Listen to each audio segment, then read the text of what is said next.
Welcome to the first episode of Wisdom Seekers. I'm your host, Rafa. We're here with a group of wisdom seekers that have been coming together every Tuesday and Friday morning for years now. We've decided finally we're going to record these and make them available because the stuff we discuss ends up having so much value and is so helpful to our daily lives that we felt it would be a beautiful thing to make it available and share it with others. So today, our topic is awareness, and sit back, relax, and just watch how this thing goes. So Vince, you want to kick us off?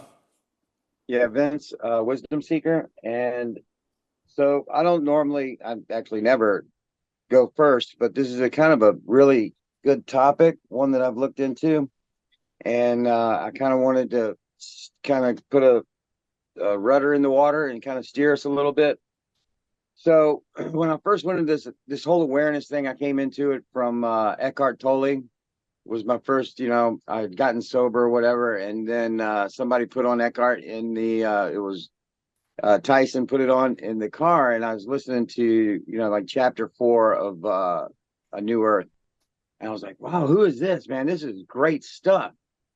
And so then I read the book, and then I found Anthony DeMello, who has a book on awareness.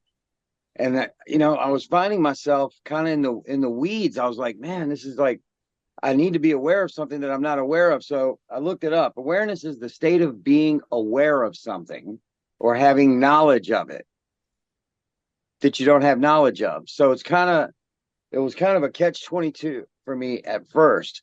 And then it wasn't until I started practicing being aware that and doing there's a lot of simple things that are recommended, like the 3-second meditation was really helpful, especially in the beginning. So if I'd go up some stairs, then every time I would go upstairs, I would stop for a second, position myself globally where I am, just position wise, then realize that I'm not only just right here, but I'm on a ball, a spaceship, like Buckminster Fuller was talking about, going through Earth, go on Earth, going through space, and that, wow, and look around and just think, like if there was a wild acid trip, this is it, dude. I mean, I'm on a planet worried about what people think about me, and I'm the only one that really cares about me. It's just the weirdest concept in the world. If you wanted to play a video game, you're playing it. And I was like, oh my gosh, eventually it clicked in for me. I am playing a video game. And not only that, but I'm Mario. I'm in every scene. Oh my God. I'm the like number one star in the movie Vince. And I get to be in every scene, man. And I get to direct, act in, and and it just changed everything. It was like a freaking changer for me. And so then when I became aware that the earth is fractal, like all the trees grow in a certain position to each other, and the ones that die off need to die off because you can't have 10 of these in one area and 5 of those in the other. If you back out like 3 miles and look down on forests, they're a fractal. And I was like, oh my God. So it's kind of like that blocks game or whatever, a video game or whatever. Everything is just put in its own place where it's supposed to be.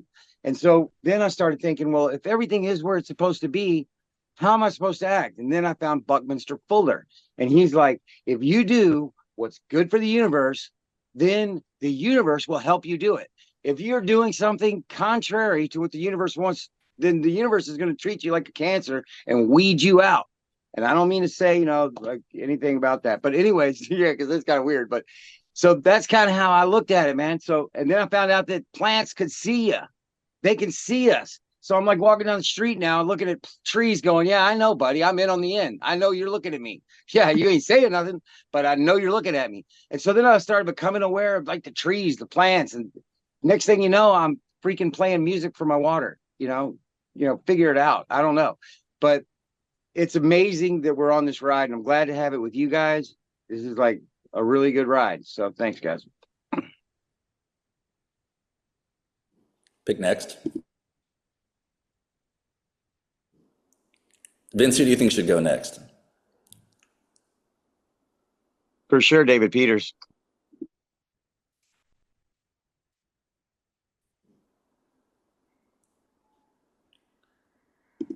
Good morning, David Peters, wisdom seeker. Excited about the topic, awareness. Awareness has been, well, in 24, I know it's 25 now, has been my opening to just a big world for me. Um, I'd read Eckhart Tolle years ago and thought that was pretty good. And uh, now I suddenly, this whole awareness thing has put me in a new position of learning about myself. And what I found is I look at awareness and it kind of just opens up all the other wisdom um, seeker tools that we've been using. But the key has been that it's opened up my meditation to something I was not really able to accomplish before. And suddenly I find myself staying in the present a lot, a lot. And I keep wanting to share that with my wife, my kids, but it's it's mine. Vince, I think you said it. It's ours. I haven't gotten the billing that you've gotten as the star of the show yet, but I'm working on it. Um, but I think if I can hold on to that and use it as a way of, I guess, moving through my life, and knowing that I'm present. The presence is so strong sometimes that I could used to be able to meditate for 4 minutes, 5 minutes. Now I find myself suddenly 20, 25 minutes and I don't even know what's going on because I'm staying right here. Um, and that's my great feeling about where we're going. Um, and it's been through this group, and I think you all know that. Uh, it's been through our ability to just open ourselves up, uh, more than sometimes, at least for me, I like to, but it's been fantastic. Um, and I got a guy that owns this bar named Chris. Chris, can we get you? Hey, Chris B here. I see awareness. So I don't know if I'm taking this where it's supposed to be, but I uh, I kind of call it a sixth sense moment. It's from the sixth sense. So many times in my life I've had that sixth sense moment where it all just clicked all of a sudden, and it ends up I was the jerk the whole time. I had no idea. Ends up I was the one who was wrong. So I just always try to remember that when I'm doing something, or I'm arguing with somebody, kind of step back and look and like, am I actually the one who is the problem? And 9 times out of 10, because of who I am, it's usually me. So I keep it short and sweet. So I'm out of here. I'm going to pass it over to David Diaz. Okay, I'll take the mic. Thanks, Chris. David Diaz, Wisdom Seeker. Since we've been talking about Eckhart Tolle, I believe he's the one that quoted, awareness is the greatest agent for change. So that's a nice departure point. I guess I haven't been calling it awareness. I've been calling it being present, but I think that they are one and the same. So it's just a different way of looking at life and taking yourself out of sort of the rat race of having expectations about outcome, getting attached to outcomes or expectations in general. And so awareness is sort of self-checking, checking in with yourself, making sure that you're not falling for many of the traps that cause anxiety for people. So in a sense, it is also self-regulating. I think that's the big idea at hand. If we are here to impart wisdom to other people that may be listening for the first time, a good takeaway is awareness is self-preservation, and it's the stepping stone for growing emotionally and internally. That said, let's see. Greg, why don't you take it from there? Thanks, David. Greg, Wisdom Seeker. Great topic. Don't know if you people watching at home can see this, but I like to bring quotes. Eckhart Tolle's a great one for that. Thank you, David. But here's what I brought, and in this order. Mindfulness is a pause. The space between stimulus and response, that's where choice lies. Tara Brach. I too am in a 12-step program. Had almost 20 years, lost it, came back, couldn't figure out why I couldn't stop fighting with my wife, and I went and saw a therapist. And the therapist told me, what you need is mindfulness. Now, to me, mindfulness, awareness, attention, all similar things, just like you said, being present, David. And I said, yes, mindfulness. That's what I need. She says, how do I get that? She says, well, that's that space between stimulus and response. She says, I want you to go home and not say anything when your wife wants to start a fight with you. I said, oh my God, this is genius. My wife thought so too when I went home and didn't say anything back to her for a week. And that was the beginning of awareness for me. Again, it was like, oh, just don't speak. So it actually stopped my mind from jumping into that lion's den every time again. And it was beautiful. Next, awareness of ignorance is the beginning of wisdom. Oh my God, please. Socrates, and visualize your highest self and start showing up as him/her. Yes. That's the practice for me today is, I went for an early morning walk. For those of you who don't know, we start to sing at 6:45, and I got out to see the sunrise this morning, and it was coming up over a community garden, and I'm thinking, this awareness thing we're going to talk about is kind of like a garden, right? It's not that we don't weed out the bad thoughts, we just starve them, and then but we water the good thoughts, and we tend it daily. For me, it's a gift. This awareness thing is like a gift. I truly, I wasn't born with being attentive to my daily thoughts, but it's something that I do have to care for daily and be mindful of, and make a daily effort to be present for, because I as I said, I wasn't born this way. I was very much born planning, thinking about tomorrow and regretting yesterday. So it takes a special kind of loving effort to be present today, and to be grateful for this day, and to be fully in this moment as much as I can. And because I realize in this moment is the only eternity I'm ever going to find in this world. So I try to practice that daily, and I'm going to give it over to Theodora, please. Good morning, everybody. Theodora, Wisdom Seeker. I usually don't post quotes, but now this, because awareness is a topic that is part of my awakening, and it's the road that I have taken. And so here is the quote that I'm going to share with all of you. I'm going to post it in a second, but it is by Carl Jung. It's, your visions will become clear only when you can look into your own heart. Who looks outside dreams, who looks inside awakens.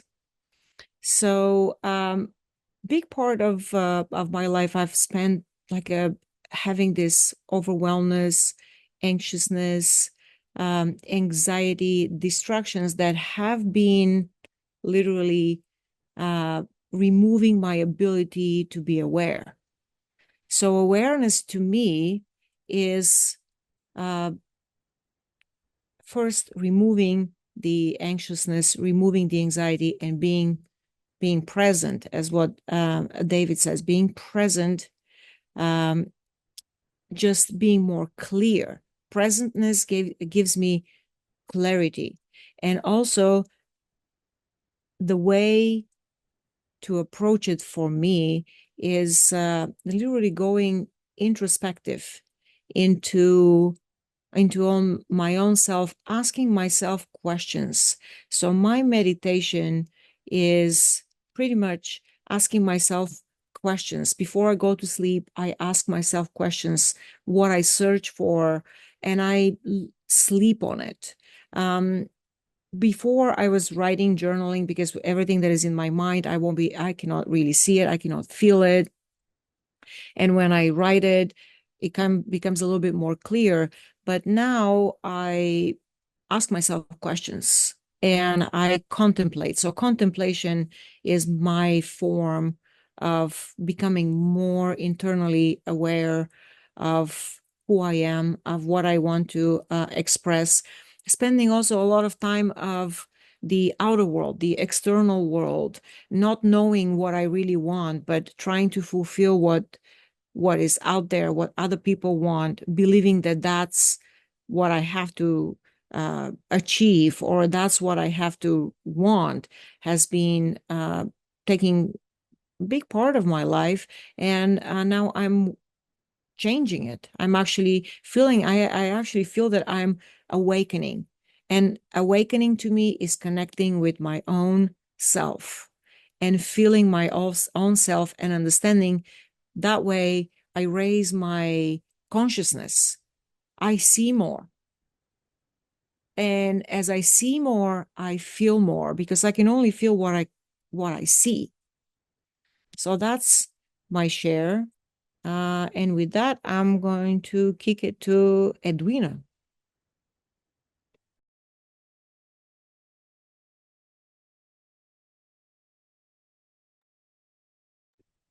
Unmute yourself. All right.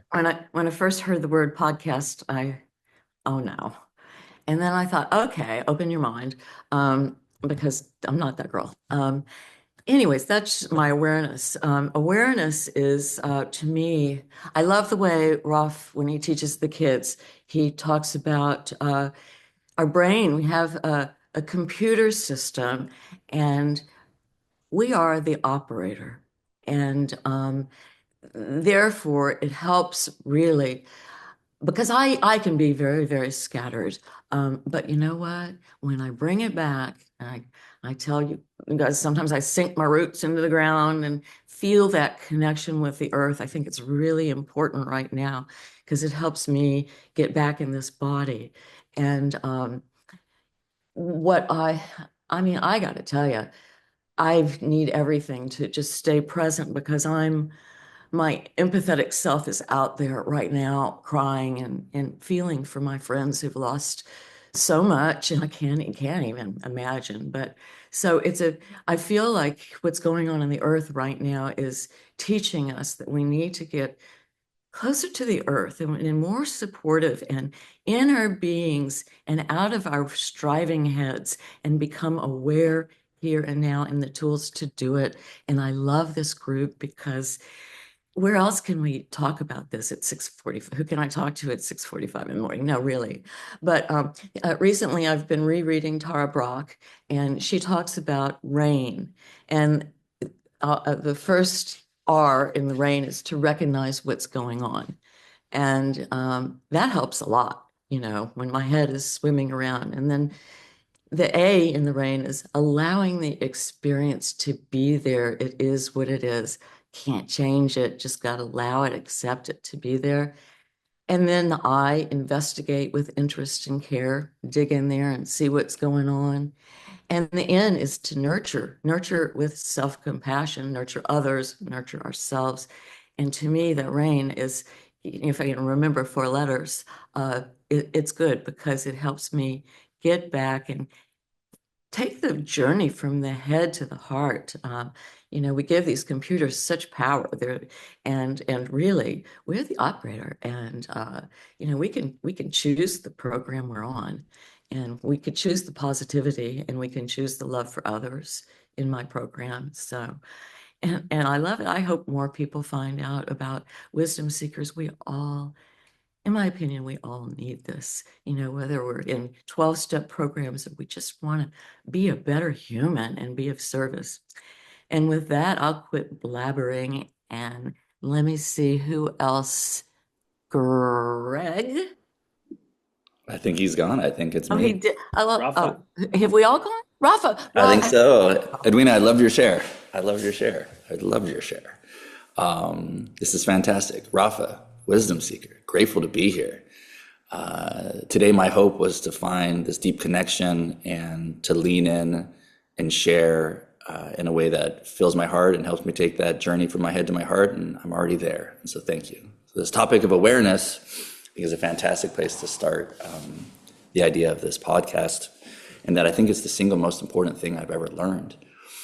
But I didn't really get it or learn it till I was 35. And there I was in talking to a professor in neurolinguistics. His name is Joey Tabanella. Joey, when you see this, I look forward to continuing this conversation. Thank you for changing my life, Joey. And Joey, this professor in neurolinguistics, neurolinguistics, so the language of the brain. It's also known as hypnotherapy, but I think that can confuse the issue for people that don't totally understand it. So we'll go with neurolinguistics, the language of the brain. And he goes, hey, you know all the voices and thoughts in your head? And I'm like, yeah, I got too many of them and they're driving me crazy. And they disagree with each other sometimes. That's when stuff really starts to get tense.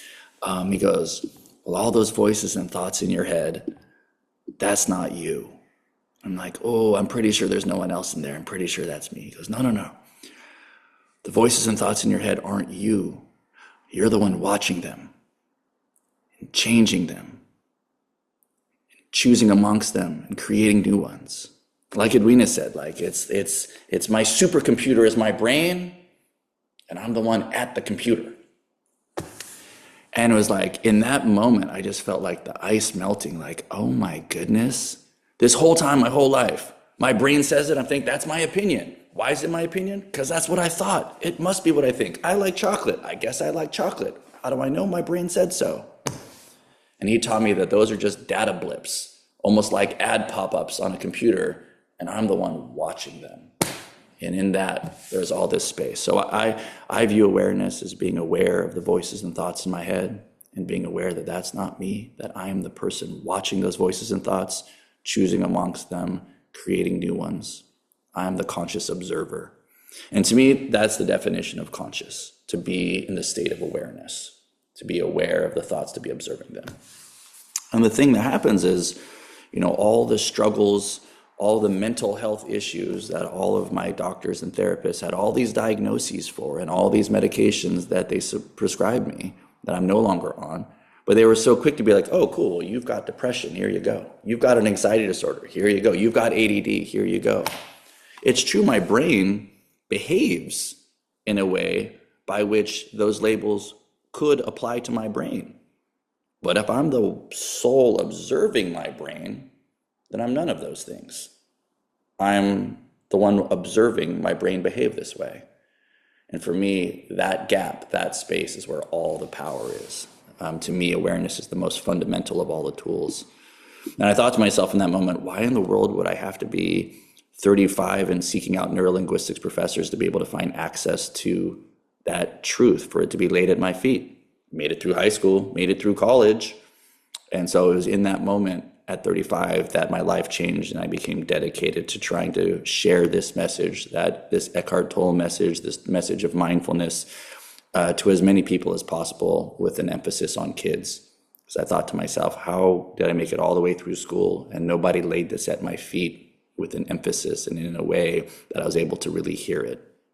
And it's quite possible they did through talking to me on mindfulness and things like that, but maybe I wasn't ready to hear the message, and that's a big part of it. But also maybe it wasn't delivered in a way that was developed for a 13-year-old or a 12-year-old. So with the quotes, I heard early on in a meditation, the teacher said, the quality of my human experience is directly proportional to my level of spiritual awareness.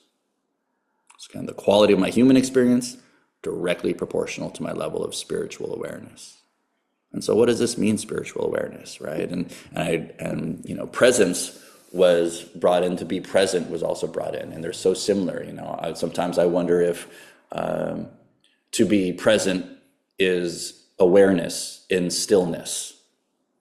And with that, there's a fellow, a beautiful man in our fellowship, Stephen Emery, who passed unexpectedly in 23 that I want to give a shout out to and invoke his spirit. And one thing he said was a quote, I want a mind so empty I can feel my spirit, and a brain so quiet I can hear my soul. In this moment, I can feel the stillness of my presence. So shout out to you, Stephen Emery, wherever you are, if you can feel and hear this. And I'll end it with a quote by William James. If no one's ever heard of William James, go check it out. Go explore it. Go Google it up. And one of his thoughts was, thoughts become perception. Perception becomes reality. Alter your thoughts. Alter your reality. You know, so when we talk about change your thoughts, change your mind, change your experience, you know, totally true. I remember hearing that when I was in my 20s and 30s, like, yeah, it makes sense. But without that fundamental building block of the awareness to be the observer of the thoughts, to not to attach or identify with them, but just be watching these data blips of thought forms and being like, wow, that's a crazy thing my brain just said. Oh boy, it's on a tear this morning. It's saying all sorts of stuff. Wow, I need to be careful around that because I'm in a mood. It becomes really evident to me when I'm hangry. When I'm hangry, it becomes so evident to me that those voices can really get attitudes that I gotta like watch out for. But now I realize it's not just when I'm hangry, it's all the time for me to watch those thoughts. So with that, we kick it over to this thing now we call Second Sight, which is we kick it back amongst the group, and anybody who wants to jump in and share stuff they're inspired by or another quote or whatever it is to round out this conversation. So with that, let us begin Second Sight. I'll go Second Sight, Rafa. Edwina, you brought up what's going on in our world right now. This whole devastation of the fire and what is happening to people has I think created a sadness pall over us, that it's all through awareness of what's going on. And it's to me, I have a number of friends who've lost their homes. But the interesting part of it is when I look at the awareness that I'm seeing, and I think of the other tools that go with this: acceptance and connection and gratitude and compassion. These all now seem to fit. I've messaged people who've lost their homes, and I've messaged them to say, I hope you're safe. Nothing about their homes. And their answers have always been, almost in every case, we lost our home, but we're all okay. We'll be okay. And it's a sense of people saying, look, this happened and we're gonna deal with it. But we're well aware of what we are and what we need to do. And I've been kind of overwhelmed by not one or two people, but probably 10 people who have said the same thing. We're okay. And they're, in passing, they're saying, we lost our home, but we're okay. And I think as I look now and I'm aware of all that's around us and what's happening, we have to know that it's a broad community. This community we're in right here is a great community. It's a broad community that we can all share our feelings and let people know how we're thinking about them, and what's important to us is the people. So this been a great gift for me for this, and that's my share. Vince, wisdom seeker. I'll do a little quick one. So I got extreme ADHD, right? And I did that whole observe yourself, observe yourself.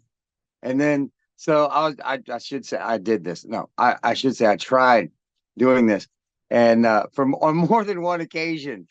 And I would find myself going, what was I thinking about again? I'm the observer. I mean, I have extreme ADHD, right? So once you get like too deep or something on that, you're like, well, and then my inner voice says shit like this. It goes like, what are you even doing, dude? I mean, why aren't you waxing your surfboard? I mean, come on, man. Let's go. Because I also have this, I mean, I'm like an Energizer bunny. There's just too much energy for me to ever, I'm like a 5-year-old running around with his head cut off. But, so my inner voice takes over and it starts having, like, obviously you're going to, if I'm sitting here trying to create 6 of me, watching 6 of me, then I'm going to get in arguments with why I'm even doing this in the first place. Like, what are you doing, dude? Get up, take out the trash, do something, man. Life is going on without you. And you're sitting here looking at yourself, introspecting. So anyways, that's from the mind of an idiot. Greg, I have a second side. I think mine's perfect to follow Vince's, and I love your energy, Vince, all the time. A quote I brought last week, which I think follows what Rafa said about being the observer of your thoughts, which I was going to say is just the wonderful gift of being self-aware. Finally, for me, is the quote was, "Attention pays attention to a lot of things, but when attention pays attention to attention, there is a stillness, and in that stillness, you find your higher self."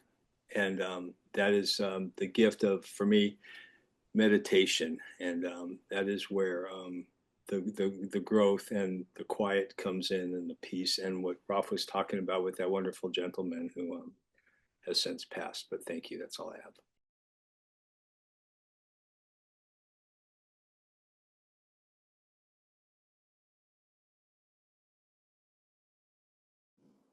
All right, I'll jump in for second sight. So thank you, everybody. There's been beautiful shares. And I just wanted to touch base on just the word distraction and just the reality of it. I can't help it for myself. And I'm sitting here, I teach consciousness. And yet, hours of my day, if I stop and have awareness, I realize my brain is just this distracted mess. And it has to do with this, has to do with screens. It has to do that this modern world, I feel like, is like tilted to be in a state of like perpetual distraction. And I'm not going to rail against the system in that way, but I'm just going to say, like, I need to have my own self-awareness, and I need to have my own self-accountability, right? That I'm the one who's in charge on whether or not I'm going to feed the wolf that is the pattern of being in a state of perpetual distraction versus feed the wolf that is practicing effortfully observing my thoughts. I'm going to end on this, and if anybody else has second sight, cue it up. Just that we talk about awareness in this group with such ease because I know each of the people in the group personally, and I know that they've been practicing awareness for a minute. They've been practicing mindfulness, right? So it's one thing to talk about it when I'm on the other end of that hill, that climb, that development towards my own awakening. But at the very beginning of it, just being able to stop and try and watch my thoughts, it felt like a little bit of a challenge or a struggle. And each time I did it, though, it got a little bit easier. And 3 months in, significantly easier. 9 months in, I'm kind of a new person and I'm operating in a new way. So I say that to anybody who's watching this, that if you close your eyes and begin to observe your thoughts and it feels unnatural or not second nature, that's totally normal and that's totally okay, because that's what the beginning of the journey feels like. But I found for myself with each passing day, each time I'm just practicing it for 5 minutes or in the car trying to observe, those are reps and I'm getting stronger and stronger and stronger. And at some point it goes past a tipping point to where I'm like, oh my goodness, I am conscious. I'm observing my thoughts for the most part, the majority of the time. So I say that to say that if it seems difficult, or if a person's closing their eyes trying to do it right now and it seems chaotic, you're right on time, you're right on the right place, and welcome to the beginning of that journey of awakening. So any other second sights? I got one real quick. It's more of just to leave everybody a point to ponder about awareness. I believe that there are 2 kinds of people in this world. One that returns their carts to the cart corral when they're shopping, and one that does not return their carts to the cart corral when they're shopping. So just think about that for a minute and put that into awareness. And that's all I got. I can say one thing. I find that watching my thoughts for years I did a TM meditation, had a word I ran through my brain. And when I switched over years ago to a mindfulness meditation, it's more watching my breath.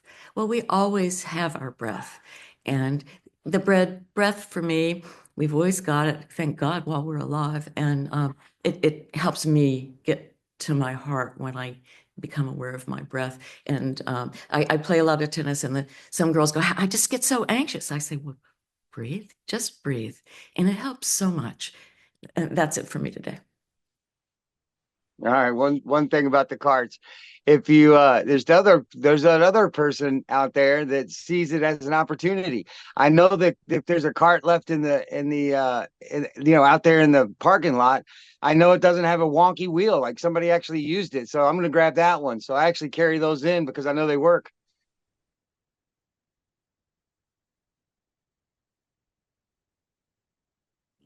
And so to Vince's point, But do you return it to the cart corral when you're done with it? I think he steals them. No.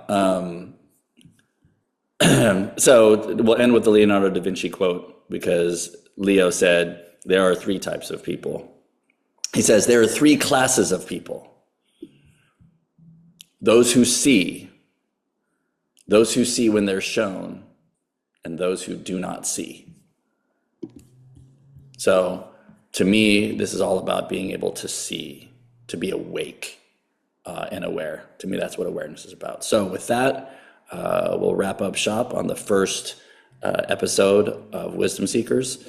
And if you watched this and it had value to you, please share it with others. That is our purpose here, just to create value, to say something that might be able to serve another person who might be seeking wisdom on their own. So with that, until next time, arrivederci. Let me stop this recording and stop.